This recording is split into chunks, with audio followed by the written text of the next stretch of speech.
আজাদির স্লোগানে উত্তাল রাজধানীর শাহবাগ। দর্শক আপনাদের যদি বলতে চাই, আজ বাদ জোহর জুমা নামাজের পরেই ইনকিলাব মঞ্চের নেতা কর্মীরা শাহবাগ ব্লকেট কর্মসূচি পালন করেছে। এর আগে তারা একটি বিক্ষোভ মিছিল নিয়ে তারা ঢাকা বিশ্ববিদ্যালয়ের যে এরিয়া রয়েছে সেই এরিয়া প্রদক্ষিণ করে এরপরেই আবার তারা বিক্ষোভ মিছিল নিয়ে রাজধানীর যে শাহবাগ এলাকা রয়েছে সেই শাহবাগ এলাকায় তারা তাদের যে অবরোধ কর্মসূচি সেই অবরোধ কর্মসূচিটি শুরু করেছে।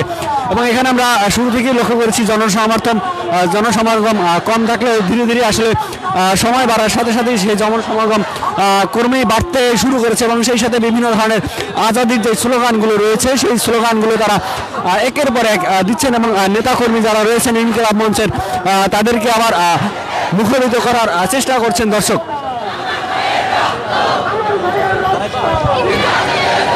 কার্যত গত 12ই ডিসেম্বর ইনকিলাব মঞ্চের মুখপাত্র শরীফ ওসমান হাদি গুলিবিদ্ধ হন রাজধানীর যে পুরোনো পল্টন এলাকা রয়েছে সেই পুরোনো পল্টন এলাকায়। এরপরেই মূলত ইনকিলাব মঞ্চের যে নেতাকর্মীরা রয়েছে সেই নেতাকর্মীরা সারা দেশব্যাপী তাদের যে অবরোধ কর্মসূচি সেই অবরোধ কর্মসূচি তারা শুরু করে এবং এই অবরোধ কর্মসূচির একটি পর্যায়ে তারা তাদের যে অবরোধ কর্মসূচি সেটি সারা দেশেই ছড়িয়ে পড়ে এবং তারা রাজধানীর শাহবাগ ব্লকেট কর্মসূচি পালন করে এবং শাহবাগ ব্লকেট কর্মসূচি করে তারা হাদি হত্যার যে বিচার সেই হাদি হত্যার বিচারের দাবিতে তারা উত্তাল এবং সেই সাথে তারা ইনকিলাব মঞ্চের পক্ষ থেকে রাজধানীর যে শাহবাগ এলাকা রয়েছে সেই শাহবাগ এলাকাকে শহীদ শরীফ ওসমান হাদি চত্বর ঘোষণা করে এবং সেখানে তারা অবস্থান কর্মসূচি পালন করেছে এবং সেই সাথে আমরা লক্ষ্য করছি বিভিন্ন ধরনের স্লোগান তারা দিয়ে উত্তপ্ত করে রেখেছে এই যে শাহবাগ চত্বর এবং শাহবাগ চত্বরেই তারা দুপুর থেকেই তারা অবস্থান করতে শুরু করেছে এবং তারা বিভিন্ন ধরনের আজাদির যে স্লোগানগুলো রয়েছে সেই স্লোগানগুলো তারা একের পর এক দিচ্ছেন এবং সেই সাথে তাদের সাথে যোগ দিয়েছেন বিভিন্ন বয়সী নারী পুরুষ এবং শিশুরাও তাদের সাথে যোগ দিয়েছেন এবং তাদের যে কর্মসূচি সেই কর্মসূচিতে তা অংশগ্রহণ করছেন এবং বিপুল সংখ্যক নারী সদস্যদের যে উপস্থিতি সেটি আসলে রাজধানীর যে শাহবাগ প্রাঙ্গণ সেই শাহবাগ প্রাঙ্গণে লক্ষ্য করা যাচ্ছে। দর্শক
দেখছেন শাহবাগের যে চারটা মসজিদ হচ্ছে ব্লকেট করে কিন্তু দর্শক শরীফ ওসমান হাদির হত্যার বিচারের দাবিতে মূলত ইনকিলাব মঞ্চের যে নেতাকর্মীরা সেই নেতাকর্মীরা শাহবাগ ব্লকেট কর্মসূচি তারা পালন করছেন এবং আমরা ক্রমেই লক্ষ্য করছি তাদের যে আন্দোলন সেটি আসলে ধীরে ধীরে আরও কঠোর থেকে কঠোরতর অবস্থান নিচ্ছে এবং সেই সাথে সাধারণ যারা নারী এবং শিশু যারা রয়েছে তারাও আসলে ইনকিলাব মঞ্চের যে ইনকিলাব মঞ্চের যে বিক্ষোভ সমাবেশ এবং অবরোধ কর্মসূচি সে কর্মসূচিতে তারা যোগ দিচ্ছেন এমনটি আমরা লক্ষ্য করছি। দর্শক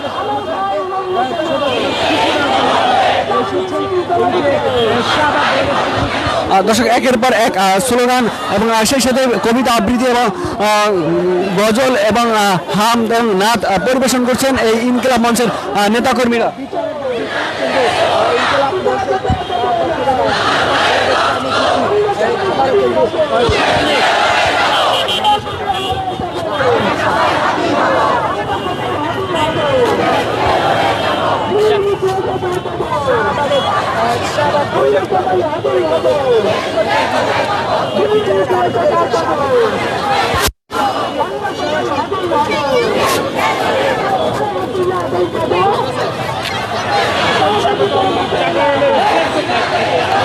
দর্শক বিভিন্ন ধরনের স্লোগান দিয়ে তারা উত্তপ্ত করে রেখেছেন এই যে ইনকিলাব মঞ্চের যারা নেতাকর্মী রয়েছে সেই ইনকিলাব মঞ্চের নেতাকর্মীরা এবং সেই সাথে তাদের সাথে যোগ দিচ্ছেন বিভিন্ন ধরনের বিভিন্ন শ্রেণী পেশার মানুষ এবং বিভিন্ন ধরনের নারী এবং শিশু শিক্ষা নারী এবং শিশুরাও তাদের সাথে যোগ দিচ্ছেন এমনটি আমরা লক্ষ্য করছি। দর্শক এবং আপনাদের যদি বলতে চাই আজ ইনকিলাব মঞ্চের মুখপাত্র শরীফ ওসমান হাদী গত 20 ডিসেম্বর তিনি বাংলাদেশের বাইরে চিকিৎসাধীন অবস্থা সিঙ্গাপুরে তিনি মৃত্যুবরণ করেন এবং তার এই মৃত্যুকে কেন্দ্র করে এবং ওসমান হাদীর যেই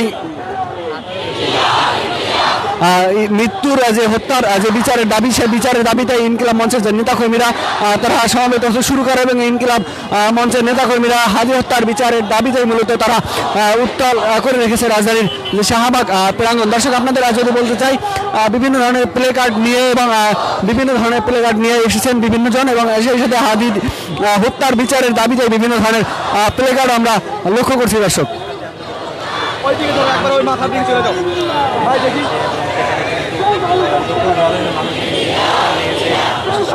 দর্শক আমরা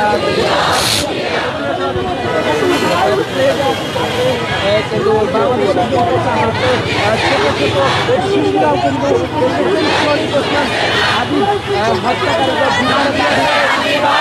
নেতাকর্মীরা কিন্তু করেছেন তার বিচার দাবিতে তারা শাহবাগ প্রজেক্ট করে কিন্তু বিভিন্ন স্লোগান দিচ্ছেন স্লোগানে মুখরিত করে তুলছেন।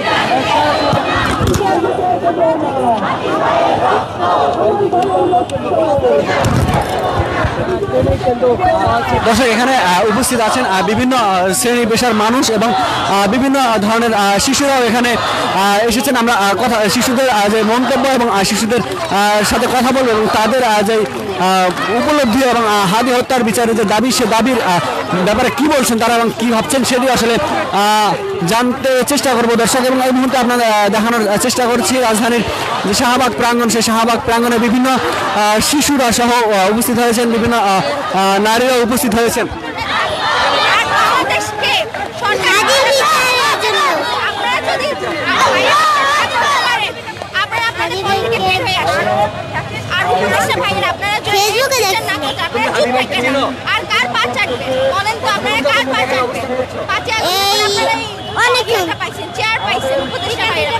বিকাল 2টা থেকে আমি মনে করি আপনারা যদি এখন কারো পা চাটার অবস্থায় থাকেন বের হয়ে আসেন, রাজবাড়ির বিচার এখন যাবো গা।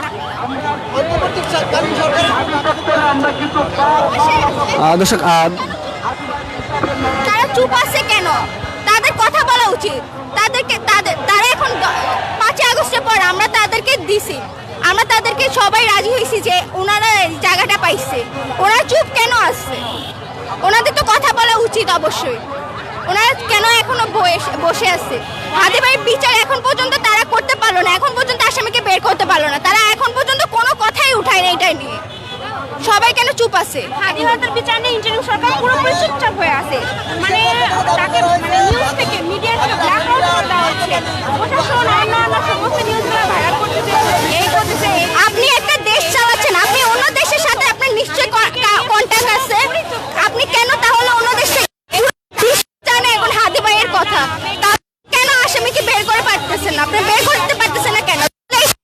আপনারা কেন? আপনাদের কি দরকার? যদি আপনারা একজন আসামিকে বের করতে পারেন না তাহলে তো আপনারা দেশ চালান কি করতে? আপনাদের দেশ চালান দরকার নাই। অবশ্যই দেশে জড়িত আছে, কারণ এই যে আপনি দেখেন এই আসামিটা আগে কিন্তু আসামি ছিল, সে বের হয়ে গেছে, আবার হাদী ভাইকে মরছে। নিশ্চয় বাংলাদেশে কেউ না কেউ বড় কেউ না কেউ এটার সাথে জড়িত আছে। জড়িত না থাকলে একজন মানুষের পক্ষে সম্ভব না কিন্তু এত বড় সিদ্ধান্তটা নেওয়া যে হাদী ভাইকে মারছে, আবার সে পালাইও গেছে। নিশ্চিত এর পিছনে কেউ না কেউ জড়িত তো আছে বাংলাদেশে।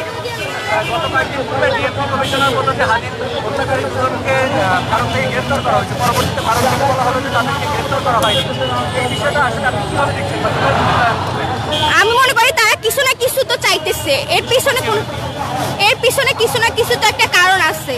কারণ আপনারা এক একবার এক এক কথা বলতেছেন, আপনারা ধামাচাপা দিতে চাইতেছেন। কয়জন মানুষের মুখ চুপ করাবেন আপনারা? আমরা বাংলাদেশের প্রত্যেকটা মানুষ, প্রত্যেকটা মা ভাই বোন সবাই হাদী ভাইয়ের বিচার চাই। আপনারা কয়জন মানুষের মুখ চাপা দিবেন?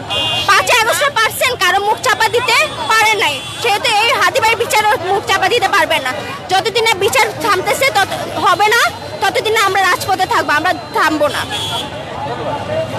দর্শক আমরা সাধারণ যারা ইনকিলাব মঞ্চের যারা নেতাকর্মী রয়েছে তারা এখানে অবস্থান করছিলেন এবং তাদের যে মতামত এবং তাদের যে বার্তা সেটি আসলে আমরা জানার চেষ্টা করছিলাম। এই মুহূর্তে ইনকিলাব মঞ্চের